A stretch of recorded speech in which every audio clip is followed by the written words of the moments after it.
What's up, ladies and gentlemen? Welcome to the latest episode of Armchair Producers, episode 78. My name is George Terran. I'm one of your hosts today, as well as the man, the myth, the officially residented in his podcasting office, Mr. Travis Croft. How are you, sir? I am well. How are you, sir? I'm alive. Miraculously. In spite of people's best efforts to make my head explode, I am alive. Well, let's start. We'll take it. Yeah, exactly. That's the way I'm thinking about it too. Yeah, you gotta take small victories where they are. Exactly. They can't keep a good Brit down, I guess. Yeah, well, I think you really do need to start moving away from this. You're not much of a Brit anymore. That's true, I guess. You are a permanent resident. You can't vote here, but that some might consider that. Why would I want to? Yeah, there are people who are around the world who have, over the years, fought and died for a right to vote. I know that's true, but unfortunately, the system has been perverted to the point where voting is, unfortunately, not enough anymore. I want a civil revolution. Well, civil revolution. In the meantime. But yes, you are a permanent resident. So yes, you should, yes, absolutely right. Absolutely right. So, just to recap, everyone, ladies and gentlemen, last week we talked about the classic Point Break, not the remake, the classic Point Break. And we both were very much in love with it still to this day. And Keanu Reeves was iconically in that, shooting up into the sky and shouting because he couldn't shoot his friend. And we're following homoeroticism potentially there. Mildly, but you know what? It takes all sorts, and enjoy it while you can. There's in no way a criticism of it. More of it, right? I think it would be. I've always said, those who listen long term, I think the new Star Wars trilogy, the sequels, would have been significantly more interesting if it actually developed the bromance between Oscar Isaac and John Boyega. I can't even remember their characters' names. Agree. Finn and Poe. Yeah. It was there. Everybody knows it was there, right? Exactly. When they said, "Hey, we're going to have a gay kiss in the final movie," and it was quarter of a second in the background somewhere, which they cut out for China. But come on.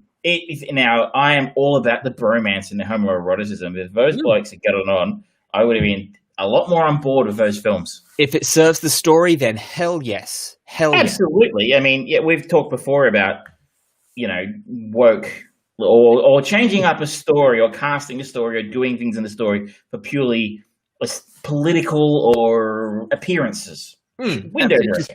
Tick boxing, yeah. But, okay, we need to have a female character. We need a person of color. We need a woman. We need a woman of color. It's not like this character. I feel like she would be an Asian woman, like Rose in the Star Wars. It's more like we need to do this because that's what the political ideas of the creator make. So that doesn't make a lot of sense. But I think it would have fit. So I think from day one, those blokes were into each other. Do not deny that to me. So absolutely. I feel like that would have actually fit that story quite well if the two blokes. If we'd had a bromance a la Keanu and Patrick Swayze between Oscar. I mean, maybe even a little bit more overt would have been. I would have been thinking that was actually something quite daring and exciting from Disney to do, but. I think daring and exciting are probably two words we shouldn't. I think it might be asking a bit too much there.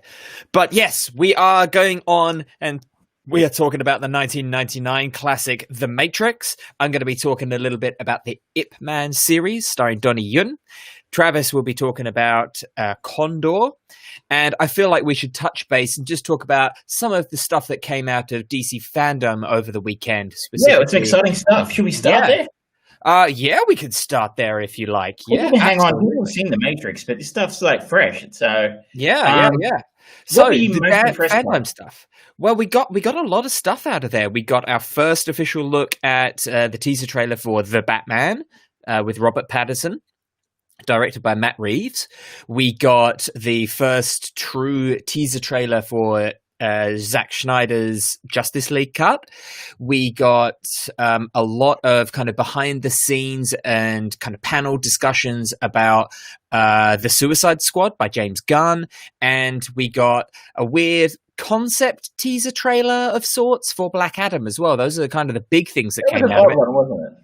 Yeah. Oh, and of course, we did get quite a plethora of video game stuff come out of that as well. We got the Rocksteady game, which is a Suicide Squad one. There was that new Batman game, Gotham Knights. So a lot of content. And overall, I think it was pretty good. None of it kind of came out and I looked at it and went, no, they fucked up, or that's an original Suicide Squad level of bad. Nothing like that. For me, the Justice League Snyder Cut trailer really worked well. I've been invested in Snyder's version of it, and this looks really great.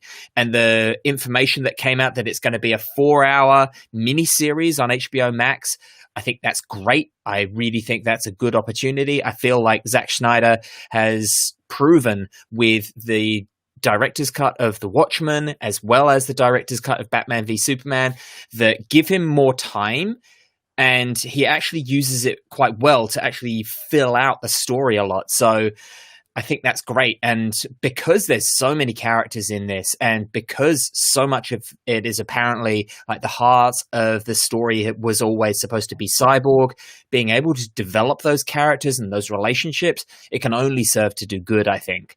So I'm terribly curious to see it. I recall I was actually watching a few videos, because obviously been a number of YouTubers react to this sort of thing, because for a long time people were like, does this even exist?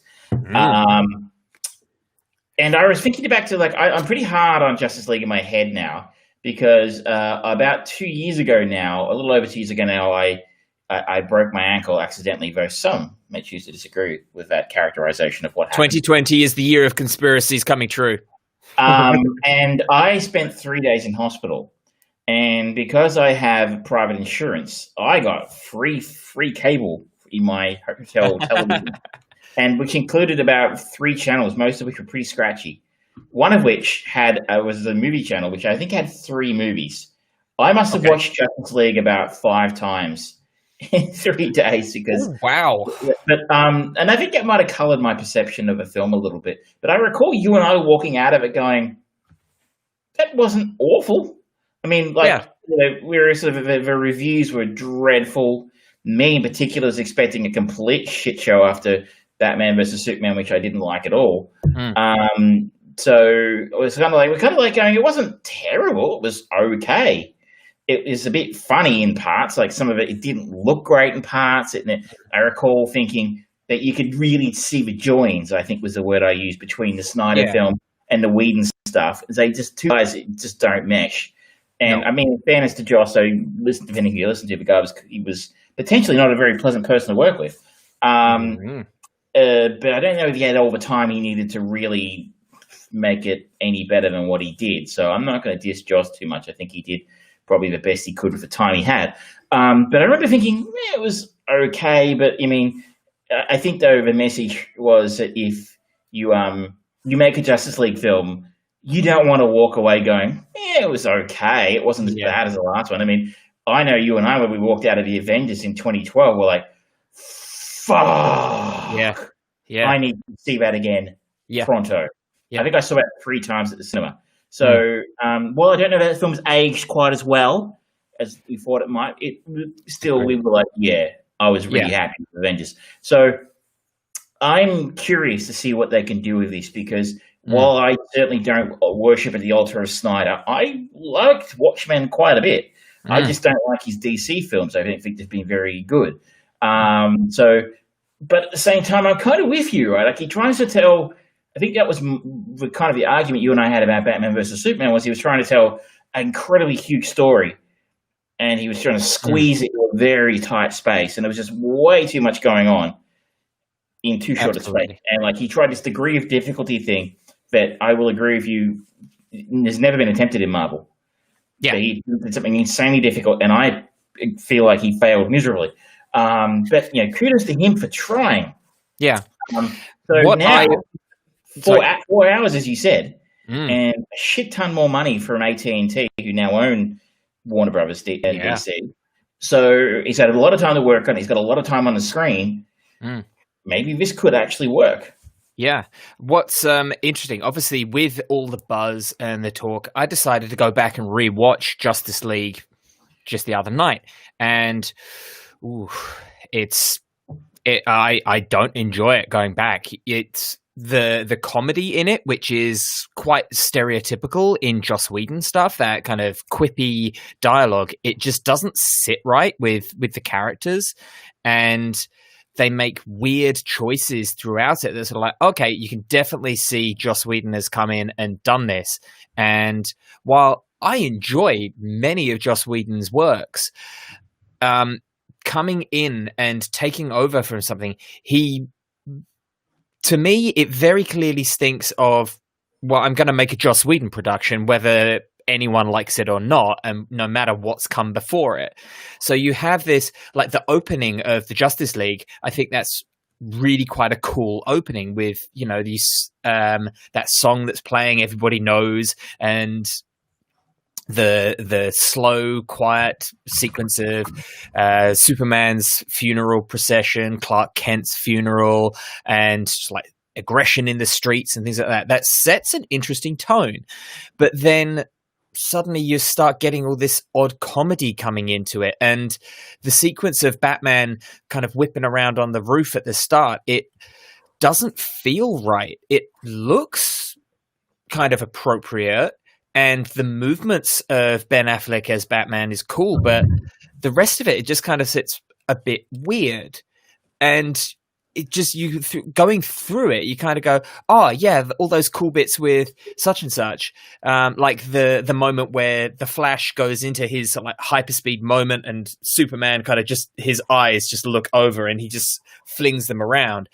They keep on. It's the cardinal sin of Superman is they make him too powerful. And granted, it did deliver one of the funniest moments, just that reaction on Ezra Miller's face when it's like, what, he can keep up with me? It just made Superman look so fucking strong. It's like, well, what's the point of the Flash? And any movie where they make you ask that question about one of the main characters, it's like, well, they're not really doing them any justice here. Pun unintended. It's really hard to go back to. I think a lot of that was like, well, they got it over the line when we went and saw it at the cinema, and it's like, it wasn't it wasn't Suicide Squad bad. It wasn't well, for me, anything it wasn't Batman like Superman. It kind of hung together. Yeah. But I think like some of the comedy parts, but I agree with you 100%. I mean, I guess that the message that we all walked away from, and the key thing you need to overcome, I think, in this film is, why does Superman need anybody to help him? I mean, that's exactly the problem. And in this film, I mean, Steppenwolf, an entirely forgettable villain. Yeah. He looks terrible in the original. Yeah. Why he's kind of hanging in there. He's doing a pretty good job knocking off Wonder Woman and co. So until Superman shows up and goes, bada bing, bada boom, you're done. Yeah. So, like, it makes him look so overpowered, like, which kind of is. So you're like, well, why does he need to hang out with these losers? Why does he fucking need Batman? I mean, and this is the worst thing. Like, Affleck, I mean, you and I mean, the one thing that we agreed on after Batman versus Superman was like, I need more Batfleck.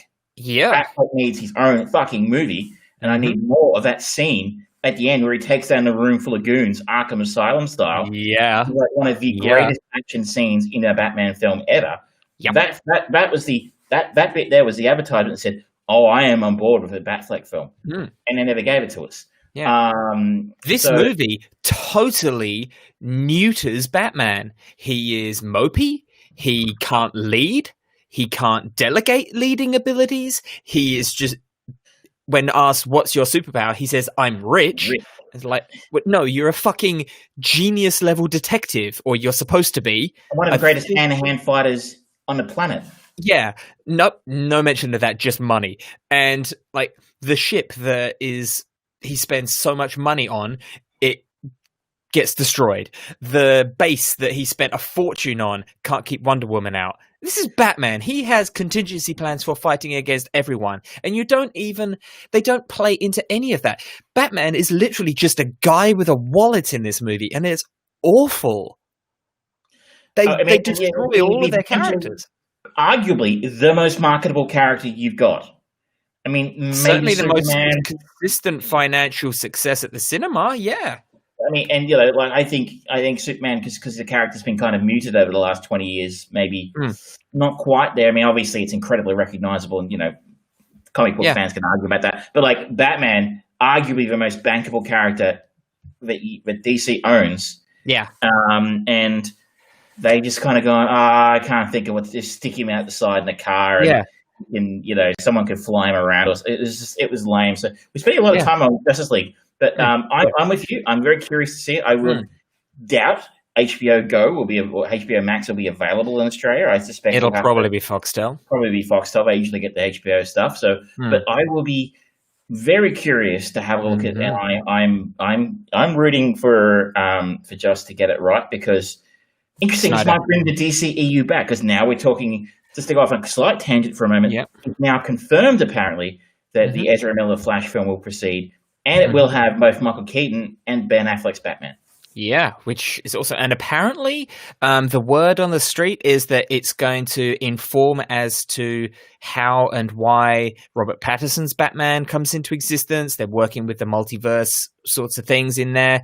So it seems like the DCEU, whilst they aren't seemingly specifically naming it that way, there's still connective tissue with it.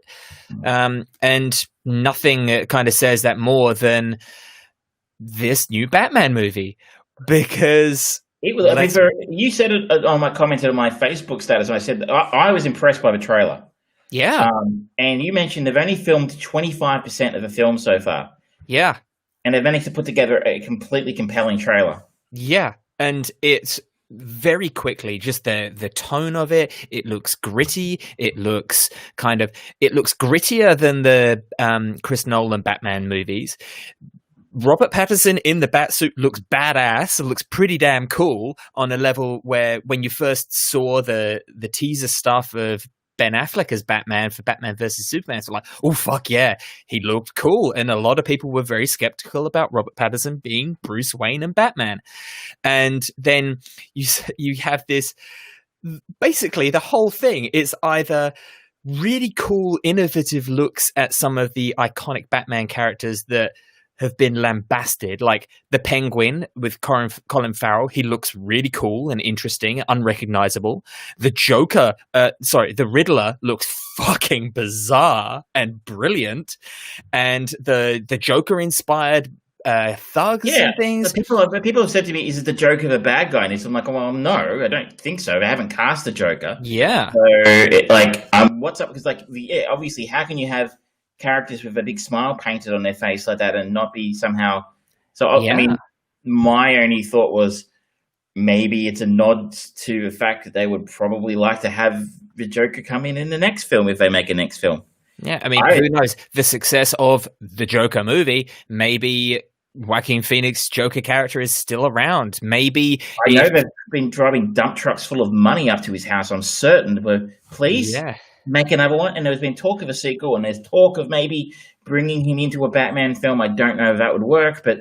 Well, can you imagine this? If they got the right director to create a Batman movie with Ben Affleck as the Batman, this is an aged Joker, still played by Joaquin Phoenix. I mean, those two actors going head-to-head, that's pretty good. I mean, I would be on board with that, because I think obviously I love Joaquin's performance, but I just I don't know if that translates into a... you're right. The right person was in there and everyone was on board and wanted to do it. I'm sure they could make it work. Yeah. But yeah, look, at this stage, I was very impressed with the Batman. This is Batman Year 2, right? This is what they're basing it off? Yes, and apparently there's going to be a TV show chronicling Batman Year 1, which is going to focus on a corrupt cop with the emergence of Batman, this caped crusader vigilante working Gotham and how it slowly changes the attitude of the cops working in Gotham, which sounds really cool. And it sounds kind of like what they were trying to do with Gotham, but they flubbed it and realized, oh, you know what? Let's just do this all about the villains. And they generally actually had some interesting concepts with some of the villains. I mean, the one thing I would like to see, some people would like to see the Tim Burton Superman film, which, having seen the documentary about it now, I'm like, actually, yeah, I would too. But the one that got away from me was the Darren Aronofsky Batman film. Oh yeah! So if you're gonna make that Batman movie with Affleck and Joaquin, that would be good. Yeah, and Aronofsky was going to do a Batman Year One with Frank Miller. He was going to write the script. Aronofsky was going to direct, and that would have been, interesting because he doesn't do boring films. Yeah, It could have been absolutely horrible. Yeah, but it would have been interesting. Yeah. So Aronofsky's a guy I would like. This is obviously he's a Batman fan. I would be one day like to see him given the keys. Yeah, that would be pretty cool. Now, moving on from Batman. Sorry, I was just going to start moving us on from Batman. I was going to say, the other thing that really stood out to me that I was very excited about is the Suicide Squad trailer looked all right. It wasn't much there. But the Suicide Squad video game, Suicide Squad Kills the Justice League, looked sick. That looks fun. I'm wondering, considering the group dynamic of that whole CGI trailer, I'm wondering if it's going to be like a multiplayer game, like a group thing where you can choose to be, you can have like up to either 4 or 6 members of the Suicide Squad, and they've got like a full roster of the Suicide Squad that you can pick and mix and match with, and you go around this open world taking down the Justice League, which is a cool idea. That's fun. I know it was only a CGI trailer, but like it was funnier than anything in the first Suicide Squad film. Just them sitting around bantering off each other was a lot of fun to listen to. And like, if that's the tone of a James Gunn film, then I'm already on board because I love James Gunn. Yeah. And I will support him to the hilt. I will pay to read him, watch him have his brother read the fucking phone book. That's what I will do. But, and just like the bizarre assortment of characters he's got there, like Polka Dot Man and I just love it. He's going deep.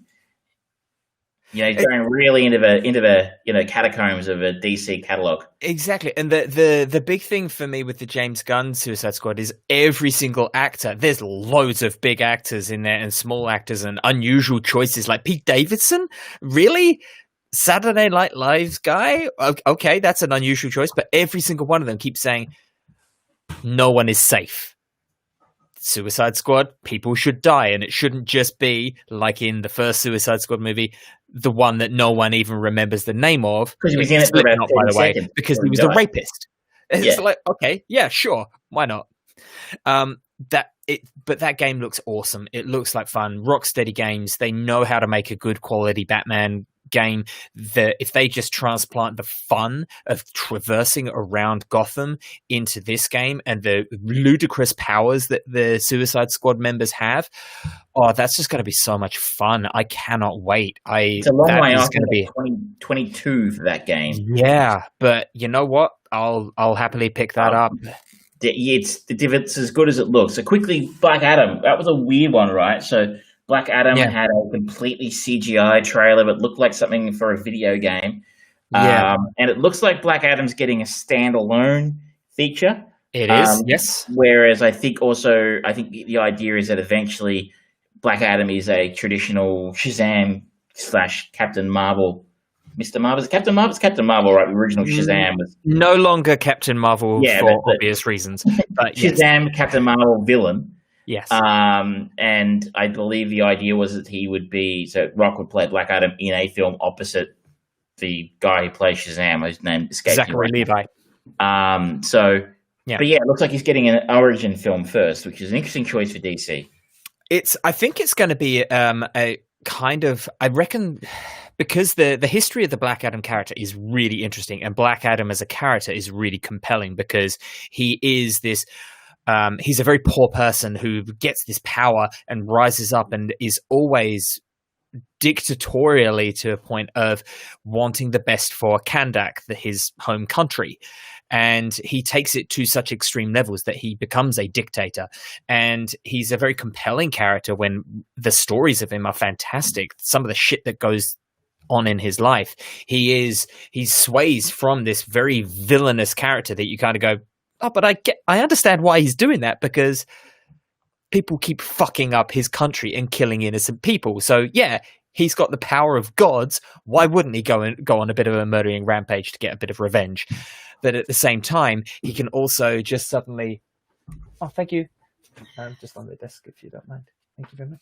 He can actually be this sort of like anti-hero as well. It's really amazing stuff. So I hope that they do kind of a Wonder Woman sort of thing where they have those bits set on Themyscira and then they bring it into the current world, because he does transcend time essentially with the fact that he is kind of locked away in the Rock of Eternity for a long time. He breaks free and all sorts of stuff happens to keep him relevant throughout the ages essentially.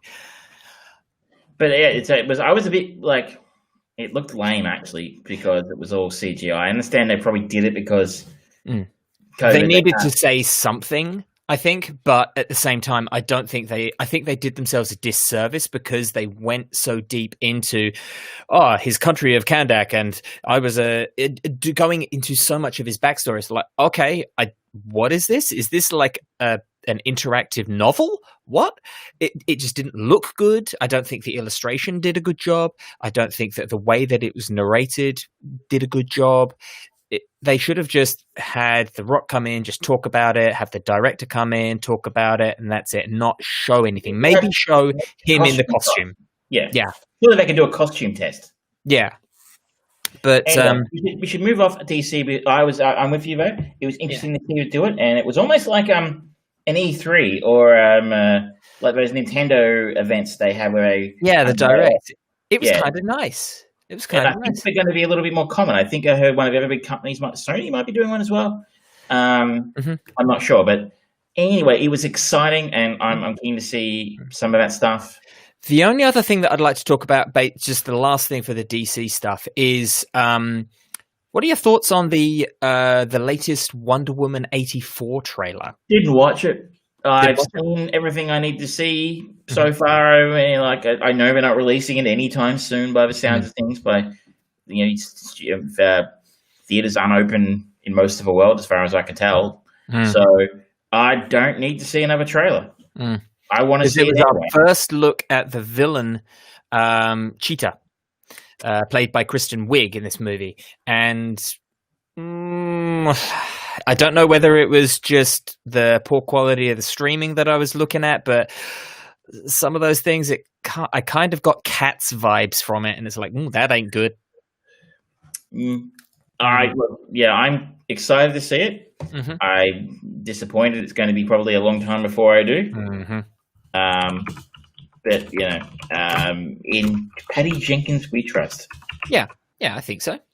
Where should we go next? Do we want to talk about The Matrix? Let's have a chat about The Matrix. Okay, we are talking about The Matrix, ladies and gentlemen. This week's movie chain movie.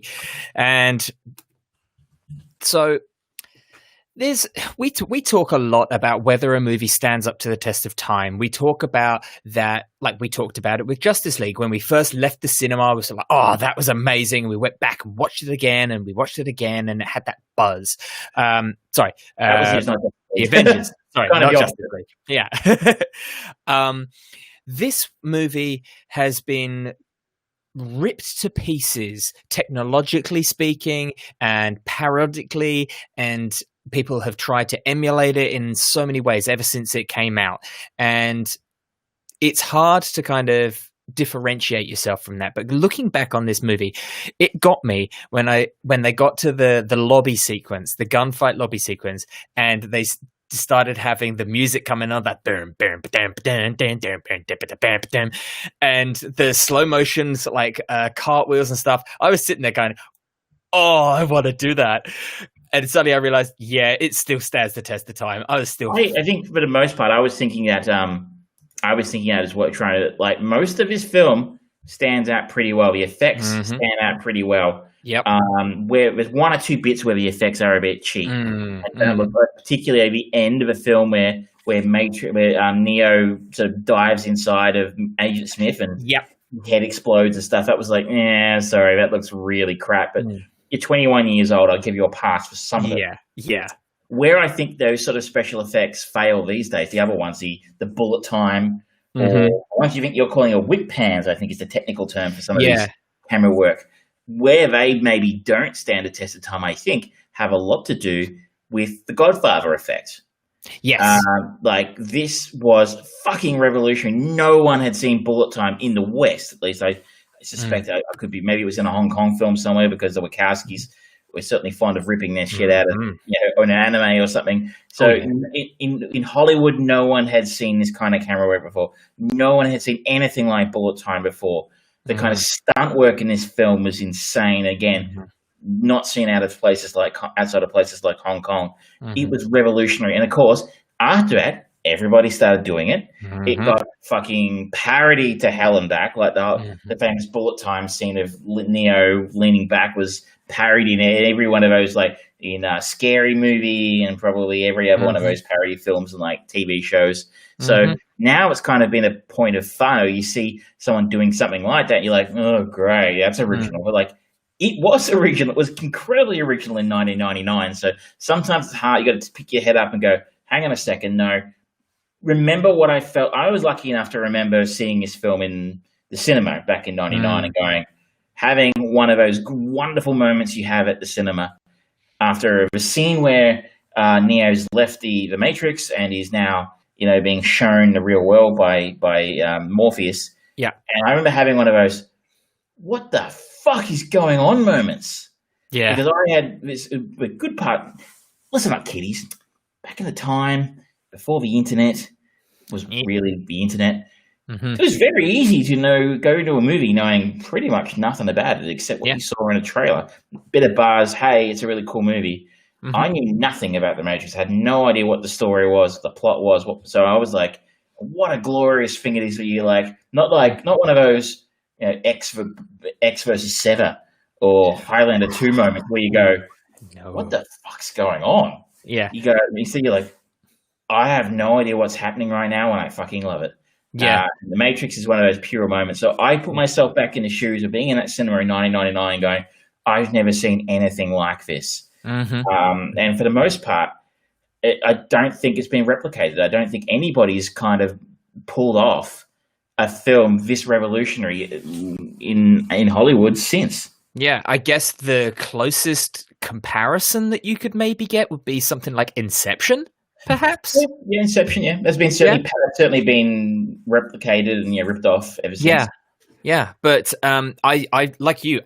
I don't actually remember ever watching the trailer for this. And it was only because I posted about this was going to be our topic of conversation that my mate Paul, hi Paul, back in the UK, he reminded me that we went to go and see it at the cinema. That movie, 1999, there were two movies on my mind. There was The Phantom Menace and Brendan Fraser's The Mummy.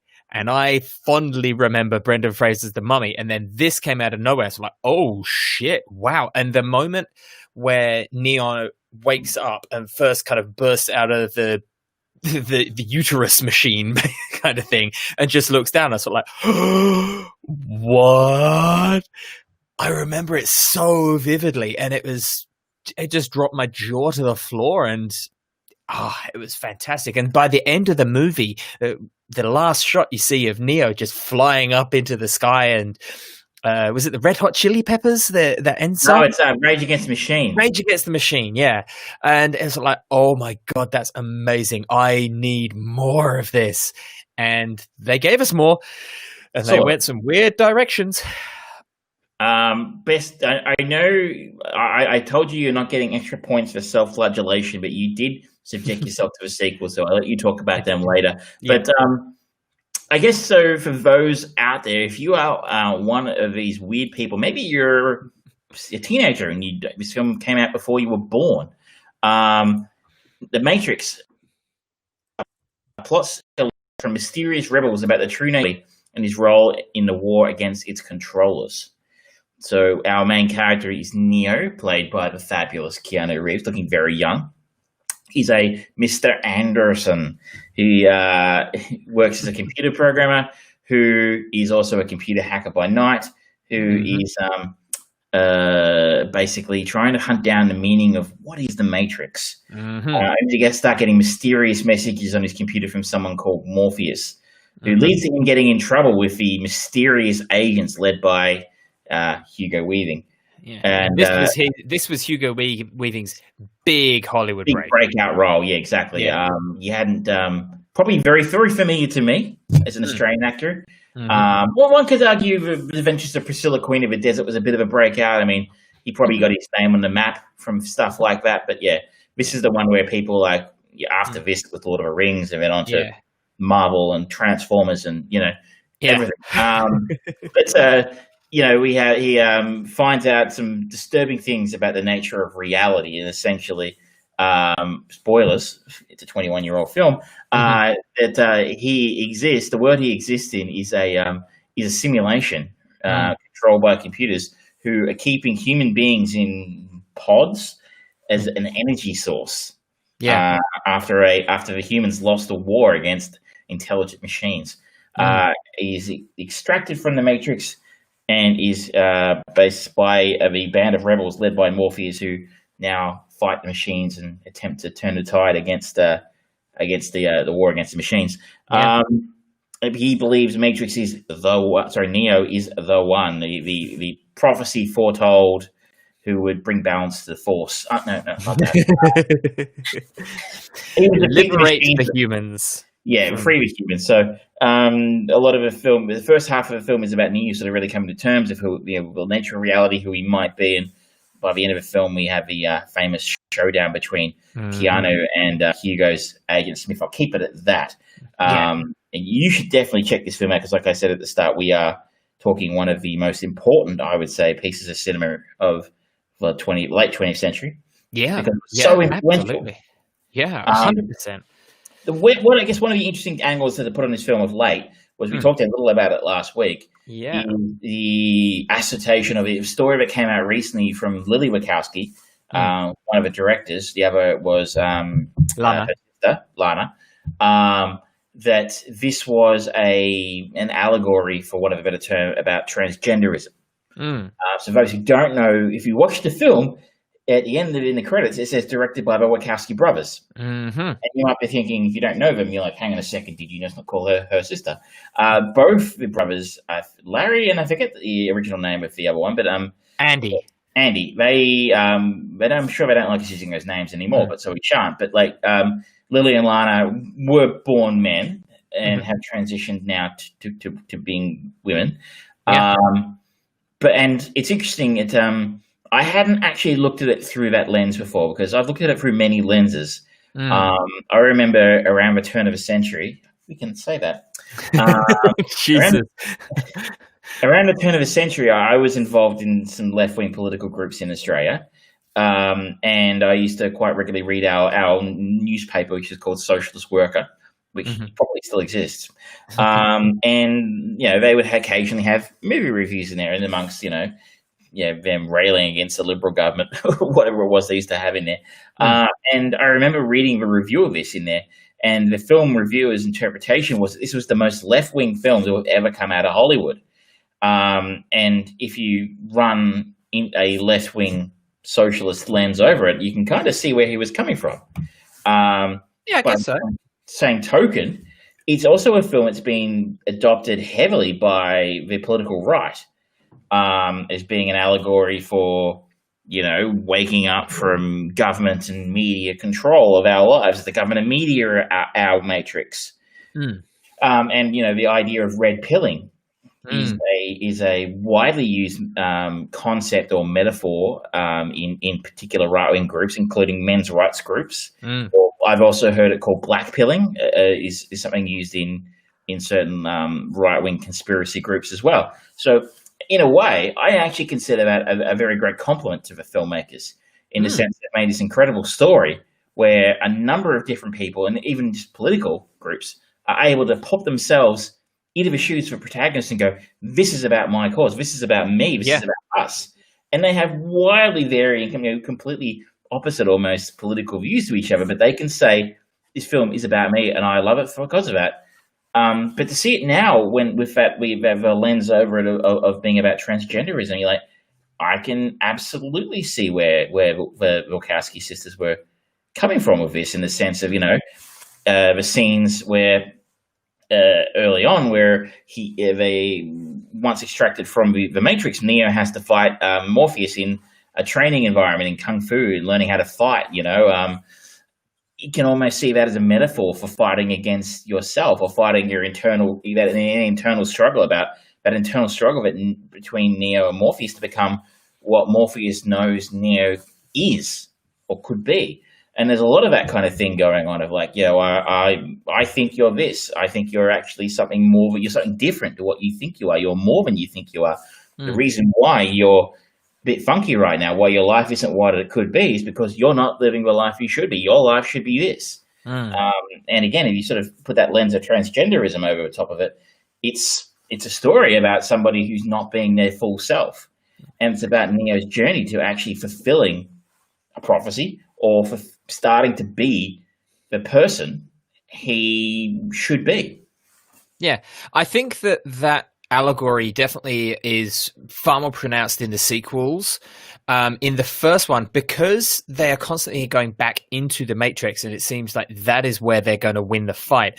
I do wonder about the transgender kind of message there, because it's like they've managed to break free, but in order to affect genuine change, they have to go back to their old ways and break the system from the inside, which I think is a little bit messy. Maybe I'm just reading too much into that myself, but it's definitely pronounced in in Matrix Reloaded and Revolutions, that idea, especially with the fact that by the end of the third movie, Neo has gone back to the source to affect the change. And I think he did that in the physical world, not the digital world. And that being his true self, and being the one outside of the game, so to speak, is the one that made the lasting true change. I think that is a very strong, very good message with that scope of transgenderism on it.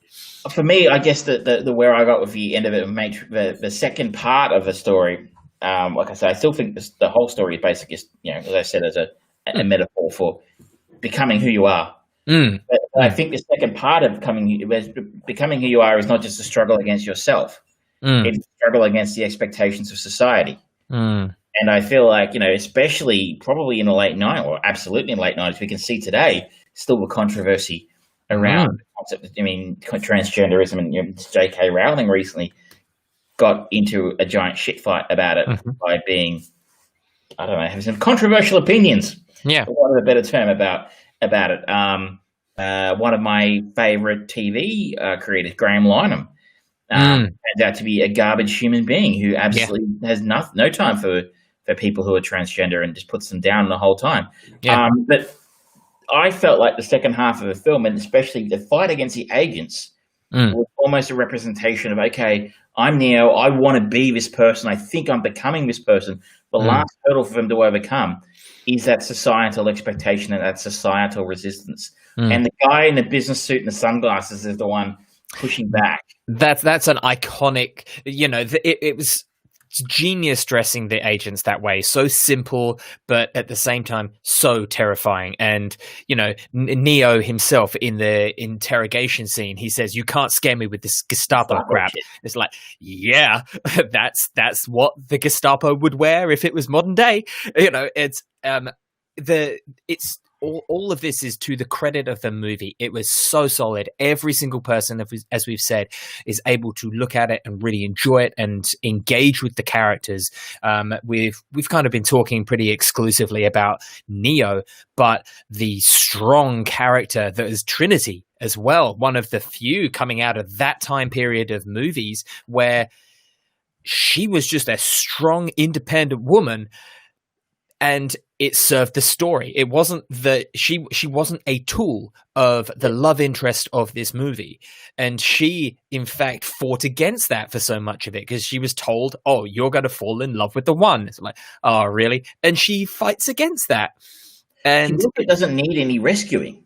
Exactly. And that's so awesome. And the brilliant performance of Lawrence Fishburne as well. He's amazing as that kind of mentor, sage-like character, talking about it and just talking about this very kind of spiritual element of this story where it's all about digital. And kind of bridging those two gaps, because so often people kind of talk about the digital world not being, you don't really get everything from it. And here's Morpheus talking about, well, how do you define real? And especially after this lockdown where everyone is so hungry for that physical touch of another person. But we have resorted to these digital methods to reach out and touch people and make those. And everyone says, oh my God, it was so good to be able to actually see my friend on the other side of the world and talk to them and not be isolated and alone. So it's an interesting time to come back and review it with that spiritual versus digital dichotomy. You're right. I think he was, again, this is probably, Lawrence Fishburne been around a while. I don't know if anyone would noticed him quite so much. I always thought it was a shame we never saw more of Carrie, because she was in this. She had a smallish role in Inception, but she was in Iron Fist, I think. Yes. But I don't recall seeing her in a whole lot. She was in Memento. Sorry? She was in Memento. Did I not say Memento? I thought I meant Memento. She was in a small role in that. But you said Inception. Inception, sorry, wrong one. Wrong Nolan. Right director. Yes, Memento, which is, it's a good film. But the rest of the cast is amazing, and I think Hugo Weaving is the standout for the rest, in the sense that he has. We talked a little bit about the costuming and how effective that was for all the agents, but what I like best about Hugo's performance in this is his accent. Yeah, Mr. Anderson. Just the pronunciation of things is like just really sort of mid-Atlantic. It's like, oh, Mr. Anderson, you disappoint me. Who are you going to call if you're unable to speak? It's almost like the evil twin of Gary Cole's character from Office Space. Yeah.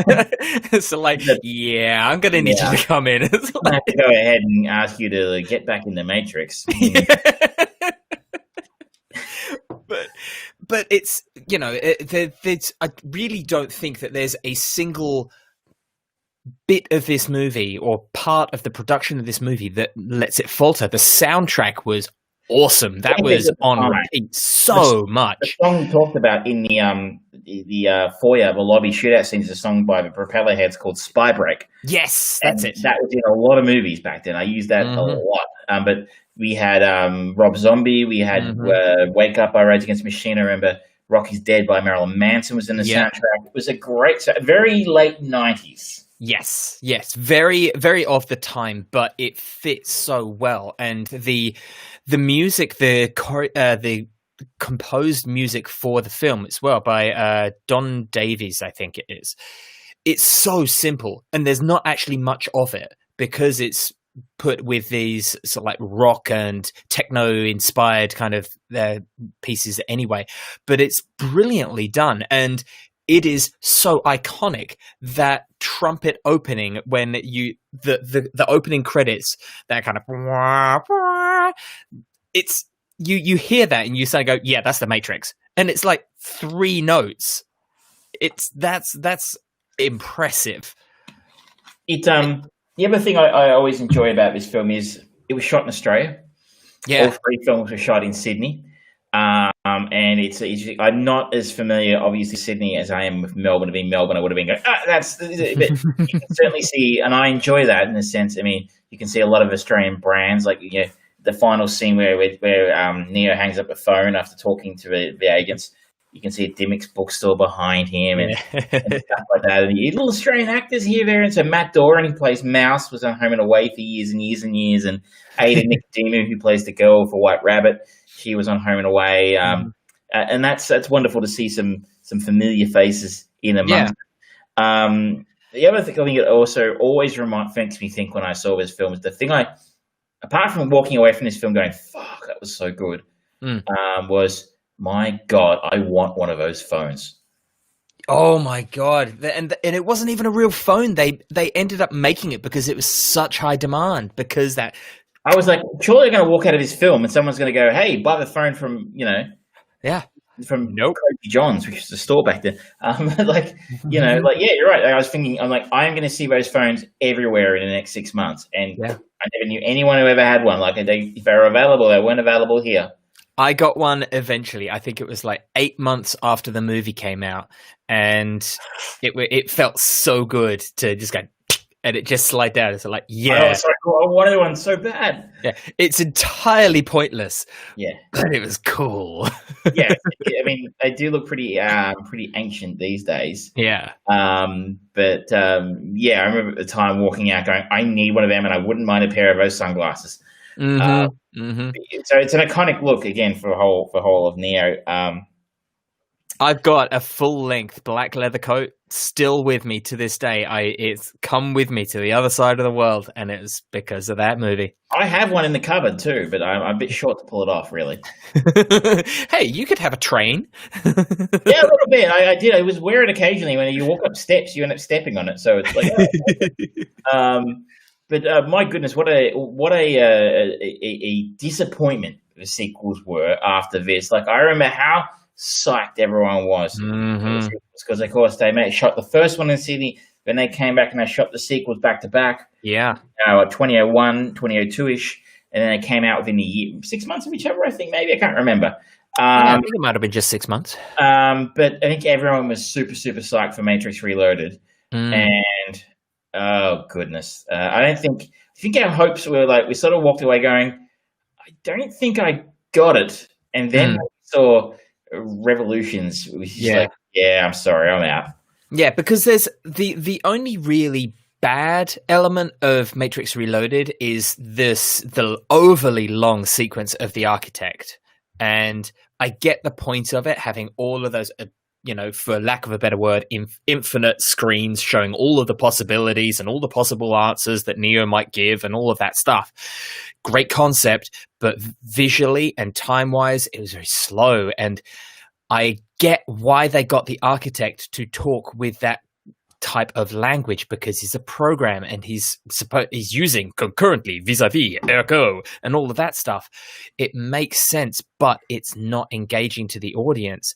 And then when you finally have that moment where Neo connects with the Matrix outside the real world, that was kind of like, okay, pull everyone back in, but that taste of that moment of the architect just really brought everyone down. So I'm confused, and I got to the end of that movie and went, oh shit, are we going into level 2 of the fucking Matrix? Have they put this backdoor in where they're still in a fucking virtual reality world? That would have been, it was basically the Star Trek Next Generation episode Ship in a Bottle. In a movie. Yeah, which is a brilliant idea, and I can't believe that it hasn't actually been done in a movie. It must have been, but I can't think it has. The Matrix, while I have said I thought it was revolutionary, incredibly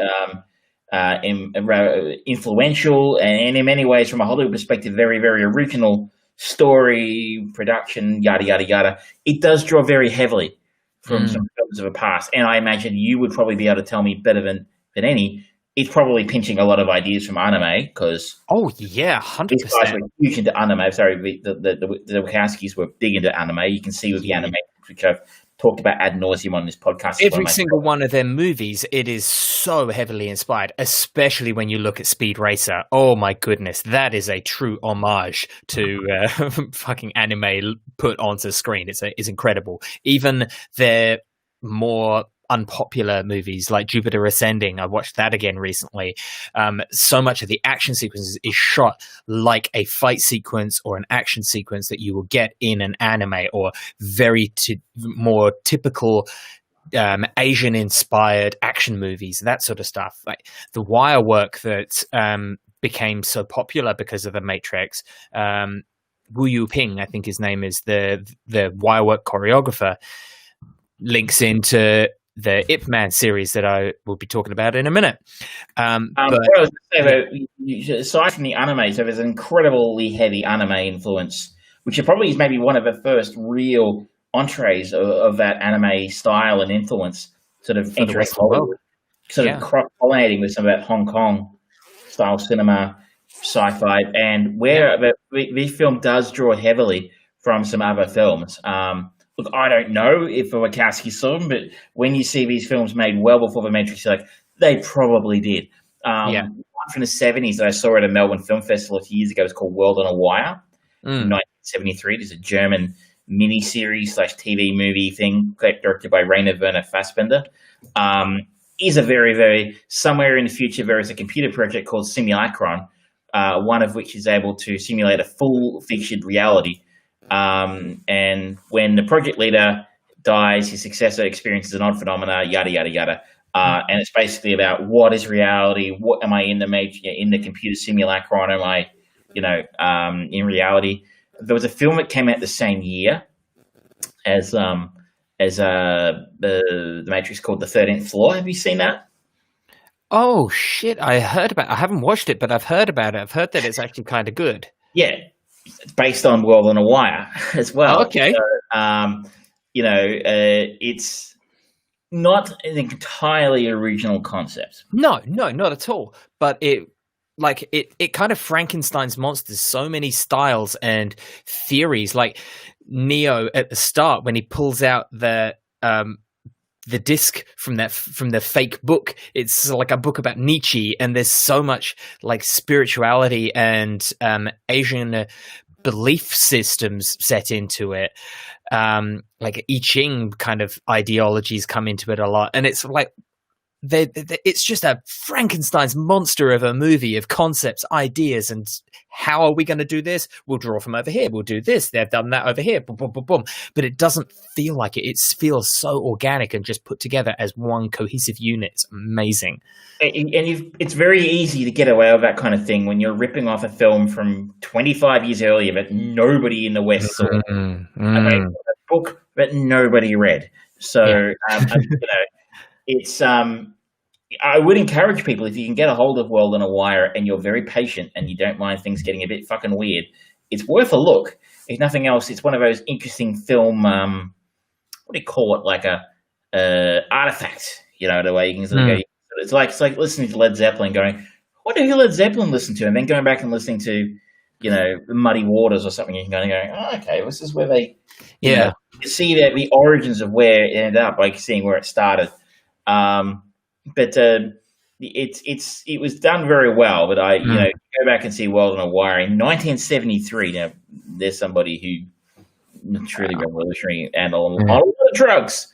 I would recommend The 13th Floor if you liked The Matrix, you might like The 13th Floor. The other film about the same time it's worth mentioning is Dark City. I was just looking that up. It came out the year before.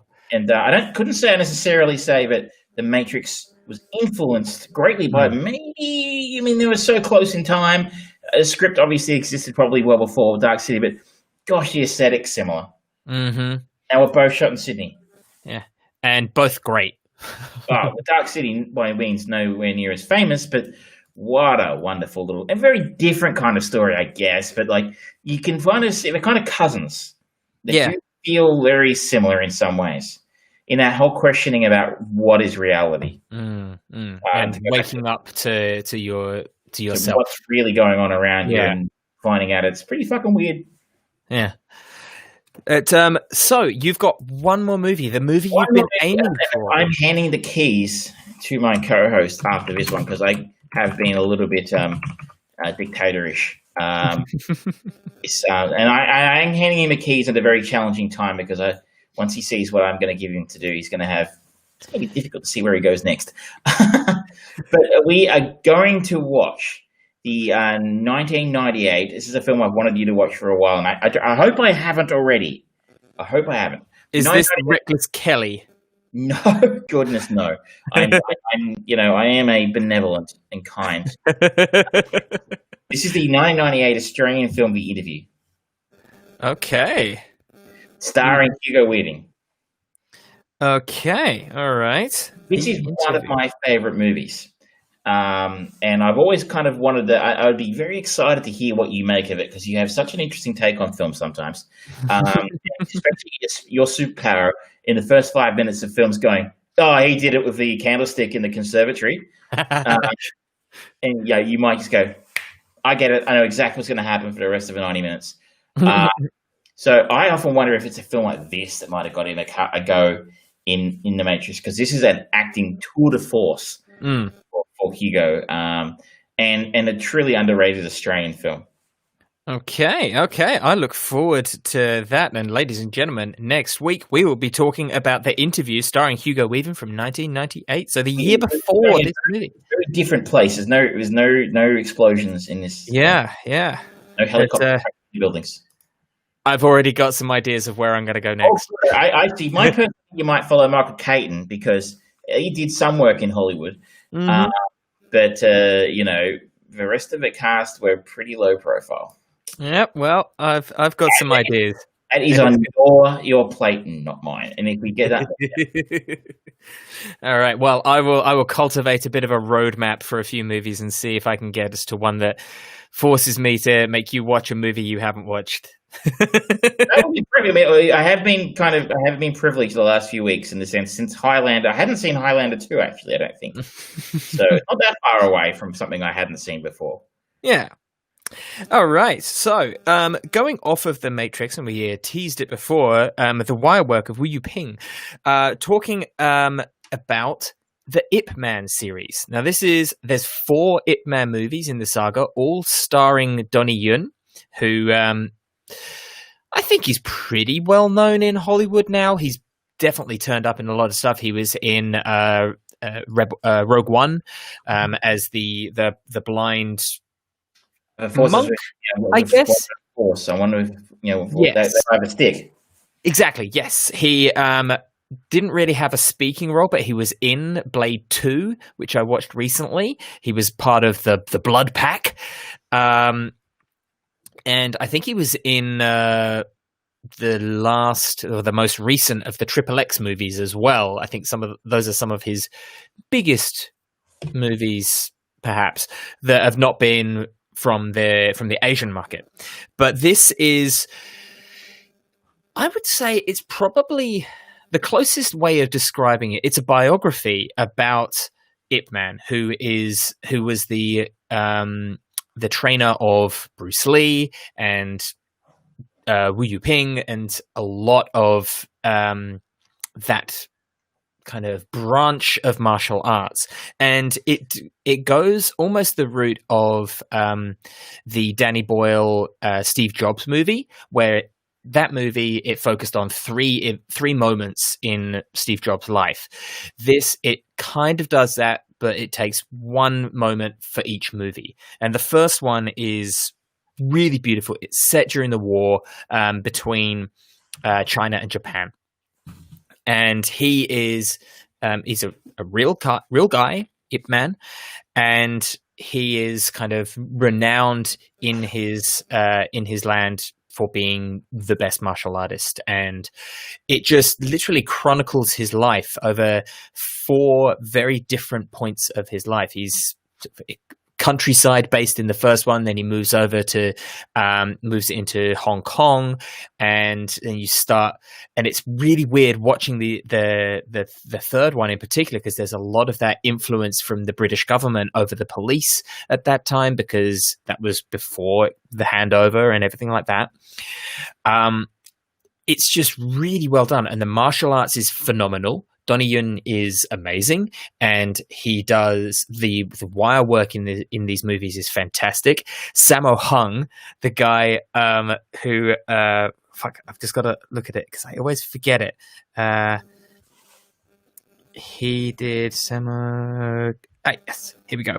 He was in Martial Law, 1998 to 2000. It was one of these terrible TV shows. He was, I guess you could kind of say it was almost like a proto Rush Hour in some ways. He was a Shanghai cop, this master of martial arts, fights crime in Los Angeles Police Department. He is awesome, and he is one of the fight choreographers throughout the whole thing. He does a really good job. And just the whole series works great. I haven't had a chance to watch number 4, but number 4, it talks about the trouble that Bruce Lee got into when he came to LA and started teaching these Asian culture ideas to people who were not Asian. And that caused a lot of cultural disturbance locally and back in the homeland, so to speak. And Ip Man basically had to come in and resolve the situation. And it's just really beautifully done. If you want something that gives you a little bit of a history lesson, but is really, really entertaining, and obviously the fight sequences, they take liberties with them, because when martial artists actually fight, they can't do all of the things that happen in the movies. They can't float. Things like that. It's expressionistic. Lies, ladies and gentlemen, from my co-host tonight. I saw Cracking Tiger, Hidden Dragon. I'm pretty sure that was a documentary. But it's absolutely brilliant stuff. The fight sequences are fantastic. The story and the relationship that builds up between Ip Man and his wife and how that evolves over the movies, it's beautiful. It's really just so heartfelt. It's one of the more the evolution of their romance from the first movie to the third movie. It's one of the best romance stories that I have seen in a very long time. It's really beautiful. It's very honest, and I appreciate that when it comes to the romantic side of things. So I'm not going to talk too much about it, because I just want people to experience it. They're available on all the streaming services. Huh? Would you consider this a kung fu movie? Just by the very topic of it, yes, but it's got other things going on there. There's a lot of interesting stuff going into the culture, and particularly the fact that most of it is about culture clash and the combativeness and fighting against tradition of, when Ip Man starts setting up his school in Hong Kong, the other martial arts masters kind of, no, you can't do that yet. You've got to do this test. You've got to prove that you are a master before you can do it. It's really interesting looking back at it, and it's like, okay, this is actually really, really interesting. So yes, it's a martial arts movie, but it's more than that, and it does all of those things very well. The action sequences are really good. The drama is really good. The biographical elements of it are really good. The set design is fantastic. Everything about it just works really, really well. And, I've always had a big soft spot in my heart for anything Asian cultured, whether it's food, whether it's movies, music, whatever. I love it all. It's all fascinating to me. But I think that there is something in these movies for everyone to watch. And I do recommend you go out and watch these movies, because you will get something out of them, whether it's just, the fight sequences are awesome, or that was a really beautiful moment of history, and that was really fascinating. And I went down a Wikipedia black hole going through all of the stuff that this guy went through in his life, and it's like, holy shit, he was like a linchpin of some history here, man, because without him we wouldn't have movies like The Matrix, because students of his learned what they needed to learn from him. And it's really fascinating just looking at, he's kind of the starting point for so much. Like, we talk about, who inspired Led Zeppelin and things like that. Most martial arts action movies can, especially because of movies like The Matrix, where they popularized this wire work stuff, it can kind of be directly linked back to him.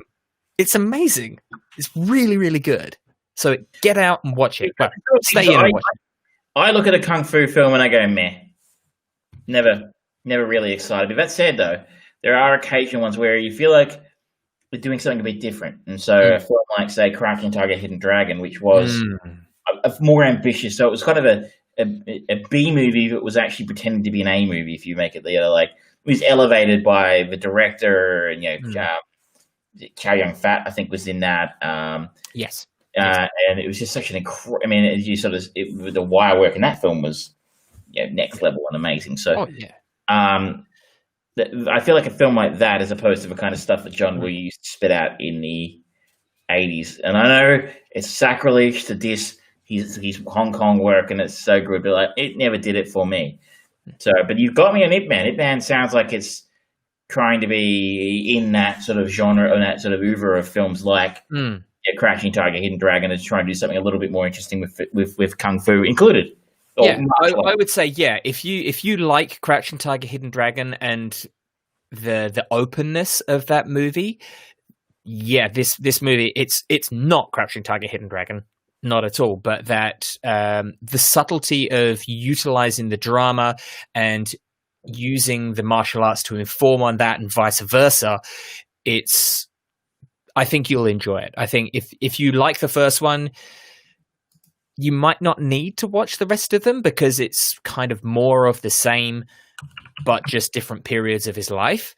But I mean, Ip Man is on Netflix, so stay in, watch it. It's really good. If I have time, I have so much to do these days. Oh, yes, it's so hard being you, isn't it? Hey, I've got a lot of work to do these days. I have actual work to do at work, and I have 3 different films to watch every week and review. No rest of Wicked. Speaking of, tell me about Condor.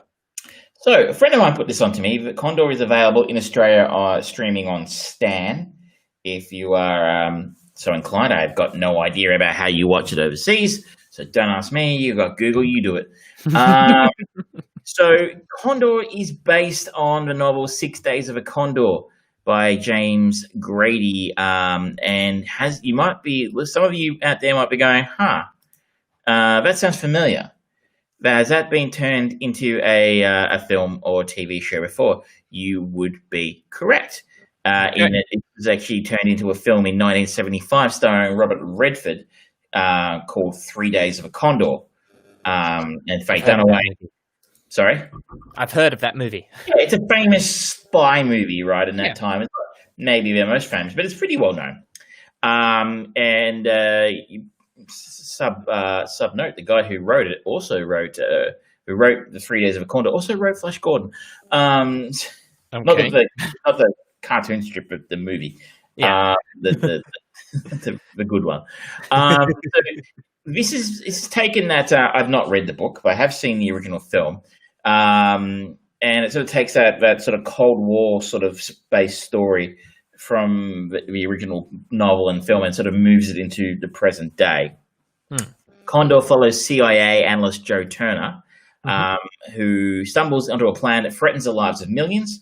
Joe has always been conflicted about his work for the CIA, but when something he's discovered gets his entire office killed, leaving Joe as the only survivor and forcing him to go on a run, the theoretical reservations he's harbored turn into all too real moral dilemmas, yada, yada, yada. He goes on the run from your standard sort of, shadowy, government cabal, people doing cabal-y evil things. That's what they have on their bio. It'd be on their LinkedIn. What were you, evil cabal, 2009 through 2017. What were you doing in the evil cabal? Cabal-y things. So it's just generic evil work, excellence of evil. Making sure I don't replace the toilet roll in the putting it on the wrong way if I do. Oh, yes. So there's 2 seasons of this. I'm up to episode 9 in season 1, so it's the second last episode. So I'm not quite at the end yet. This has an interesting cast. A couple of familiar names would be Bob Balaban. If you don't know who he is, you'll Google him and you'll be like, oh, that guy, seen him in heaps of stuff. The other one would be William Hurt, playing Bob Partridge. And so William Hurt, again, if you give one of those names, you'll go, I think I know who that is. You look him up, you'll be like, he's been in stuff. Yeah. He's an Academy Award winner for History of Violence, actually. I think he won it. Yeah. Very, for like 7 minutes of screen time. Exactly, for a very short. And Mira Sorvino is in this as well. Other than that, the rest of the cast are pretty new and generic, and that kind of works against it for me early on. So, we have our spy plot. I'm not going to spoil it. You do quickly learn it involves. Sorry, I missed a very important cast member. I can't believe I did it. But who is he here? I can't believe he's not one of the first people listed here. Brendan Fraser. Brendan Fraser is in this, and Brendan Fraser, I think, is the most interesting character in the show. Okay. So, kudos to Brendan Fraser. The more we see of him, the better. He was good in Doom Patrol, and I like this again here. Mm-hmm. We learn about this terrorist shit going on, and we have the main character of Joe Turner, who is a very moral person who happens to work for an offshoot of the CIA. Mm-hmm. But he's always felt conflicted about it, and is going to start feeling more conflicted about it soon when everybody in his office is murdered, basically because of something he discovered inadvertently. He is played by Max Irons, who I believe is Jeremy Irons' son. Yes. And he previously a model, from what my friend told me, who recommended it. And I think she would know because I think he's half the reason she watches it. There are a number of unmotivated bum in the moonlight walks, which, I think are lacking these days. The unmotivated bum in the moonlight walks, and it's a very nice bum. Unfortunately, here's where it's going to sound a very strange criticism, especially early on. There are so many generic good-looking people in this who just look like generic good-looking people, like someone you see in a Shutterstock photo. Okay. It's very difficult to remember who was who. Okay. A second. Who's that guy again? Is he the friend from the bar, or is he somebody else? Like, so the actors, the main stars in this, are so unmemorable. Okay. Like, Max, he's a good-looking boy. His dad can act the lights out. Max, very, very forgettable character, like completely generic. Is that throughout the whole season that you found, or does he warm up to it? Honestly, I don't want to spill too much away, but the cast does thin down a little bit as the story goes on. And plus, obviously, you do start to get a little bit more familiar if you're spending 9 hours with somebody. You're going to start to get but the thing is, Brendan Fraser is in the first scene in the show, and I won't spoil this. It's a great scene, and he's quickly established, and he plays a bad guy in this, which is cool. Hey. And you're quickly he is such a part of it is because he's a very memorable face. We've seen lots of Brendan Fraser films. He's very famous. Yeah, and his character is so interesting and so memorable, and the way he plays it is so interesting and memorable. He's an interesting and memorable actor. There are William Hurt is an interesting and memorable actor. Bob Balaban is an interesting and memorable actor. I think that's probably the list of people in this film who are interesting and memorable. TV show, sorry, who are interesting and memorable. You sort of do start to recognize people because you're like, obviously Joe is our protagonist. We're with him all the time. Okay, we've got that under control. We know who he is. But like, there are sort of generic, good-looking middle-aged wives. You kind of like, hang on a second, how does she click into the story again? I mean, that was just my instant reaction, was that these people are just, like I said, generic-looking people who aren't memorable. And I think that's potentially the biggest weakness of a show. And a show I think is quite good. And worth a look. It's just I found them difficult to follow who was who and to care who was who, other than what was necessary to care about to keep the story moving along. I think they could have cast their roles a little bit better with some better actors and, dare I say it, less pretty actors. They don't look like real people. They all look like models. Who moonlighting as working for the CIA. So I feel like I'm very critical here. The first two episodes, I was a bit like, I'm not sure, but hung in there, and it does get better. I mean, it's not tragically awful. It's just a bit generic the first couple of episodes. It really starts to takes the story to some interesting places as you start to really get under the covers of a conspiracy that's at play and start to really identify with Joe's struggle. And I guess where I think this does separate from some of the other shows you would see on television is he doesn't pull a whole lot of punches. I mean, not in the sense there's a lot of gore, but it's not afraid to go hard. It is not afraid to kill someone you thought was going to last the season. Okay. Quite cold and brutal. Not okay. Oh, listen to me, the words of a dying man. I have one thing to say, but like it's just like boom, they're gone. Oh wow. Okay. And you were like, I thought that she was going to be like safer, and I might say the character who I thought was going to be the main love interest of Joe's does not last terribly long. You're like, oh, okay, wow. They just go out of one particularly intense situation, and you're like, oh, okay, well, I think this is where, and your brain is sort of trained to expect that they'll, get through to the end because she's been given such importance in the series to date. Nope, I just knock her off. Okay, so it sounds a little bit kind of almost like a slight cross stylistically between not Jack Reacher, the God, what's that? The Amazon one. Jack Ryan. Jack Ryan, yeah, Jack Ryan with a little bit of the Game of Thrones. You don't quite know who's going to die, kind of thing. Yeah, certainly you can see a bit of Jack Ryan in there. I'd say John Krasinski is about 25% more memorable than Max Irons. But I'm sorry, I'm not a fan. It's not my favorite Jack Ryan. Not my Jack Ryan. Give me Harrison Ford. Yeah, I can see it's a bit that way. In the sense of it's global terrorism and a young, good-looking, CIA agent gallivanting around trying to pull the strings and put it all together in his head and save the world. Look. I mean, I said it was very. I know I gave it a bit of a boot to start with, and sort of its unmemorable characters, but unmemorable cast. I would say not characters. The characters are getting there for me. You stick with them; they do get a little bit more interesting. It's just the actors portraying them aren't top okay. tier. But I got to the end of episode 9 last night and was very disappointed that I had to go to bed. So it's worth a look if you like spy thrillers. If you like good-looking male models who go for bum in the moonlight walks, there's a few of them.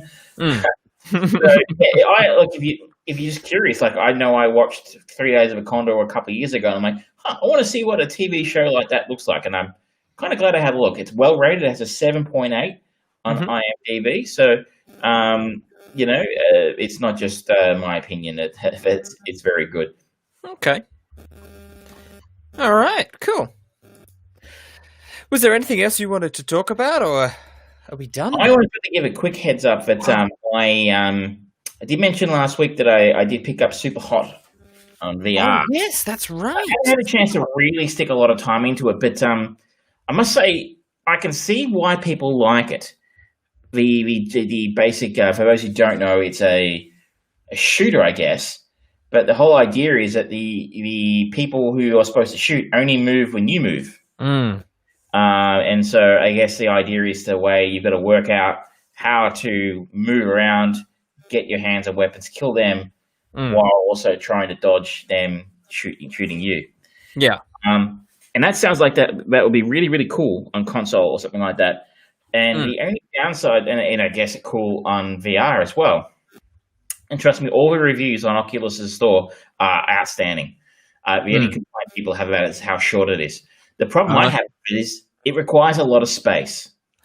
There was a lot of moving around and sort of stepping side to side and that kind of thing, which, I mean, I have a room set aside for this now, but even then it's not a completely empty room. So, and I'm constantly pushing so the idea in the Oculus is to have something called a guardian boundary. So you draw a boundary inside the room where you can go without banging into anything, and you can't really move very far. Can't move too far without actually bumping into it. Not necessarily hitting the wall, but starting to test the limits of that boundary and potentially stepping over it where I'm starting to risk stepping on something I don't want to step on. Yeah. So that makes it distracting because you're trying to get a bullet coming towards you, you're trying to dodge, and all of a sudden your opponent is telling you you're about to headbutt a wall.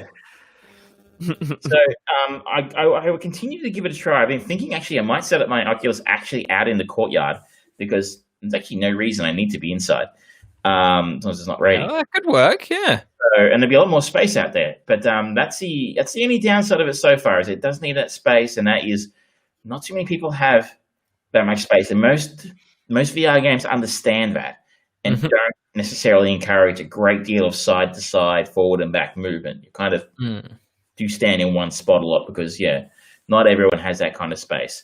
But that and the fact that some of the checkpoints are really unforgiving. I'm playing it on the Xbox. I have come across similar things. So like, okay, yep, that's a lot. That's a lot. All right. It's like you go for 3 or 4 missions in a row, and you get to the last one and die, and you're like, oh no, I can't do those 3 again. That was a pain in the ass. But it's also, I must say, it is an interesting way to get up a bit of a sweat. Yeah. Sitting around and throwing things and stuff like that. It's not exactly an exercise game, but you get a little bit of exercise. I've been doing a lot of exercise. It's actually in ISO. Having VR is actually not a bad way to get a workout. Yeah, boxing or something like that. Now, how going back to our chain movies, how long am I going to have the driving seat? I think I had it for 3 weeks. I feel like 3 weeks is only reasonable. Because to get to where I want to be, I need 5 movies. I feel like 3 is reasonable. I will see if I can cut it down, but otherwise, it's 5 really good movies. I had to work my ass off to get us to Hugo Weaving, and I said I could have got us to Hugo Weaving faster if I'd taken us through Reckless Kelly. But I didn't do that to you. I'd just like to remind you of that. I appreciate that, but genuinely, some really to give you a couple of teasers: Peter Weir, Harrison Ford, Ryan Johnson. There's 3 connective names that I've got in there. I might be able to cut a movie out just by thinking that. There we go. The brain's working, and you know what? I'm very curious to find out where we're going to go next. Maybe if you guys want to find out too, you're just going to have to tune in next week. Yeah, and please follow us on Facebook, on Twitch, on YouTube. Leave comments. We will answer them, or at least I will eventually, because I'd rather do that than work. And if you've got any recommendations, let us know. We'll check them out. Movies, a couple of episodes of TV shows, if it's a series of stuff. But yeah, until next time, ladies and gentlemen, I think that's the show. An hour and 17 minutes. Brisk, I tell you, brisk. But on that note, ladies and gentlemen, thank you so much for listening. We really do appreciate it. And all of the episodes that have been aired live are now available on podcast services. Woohoo!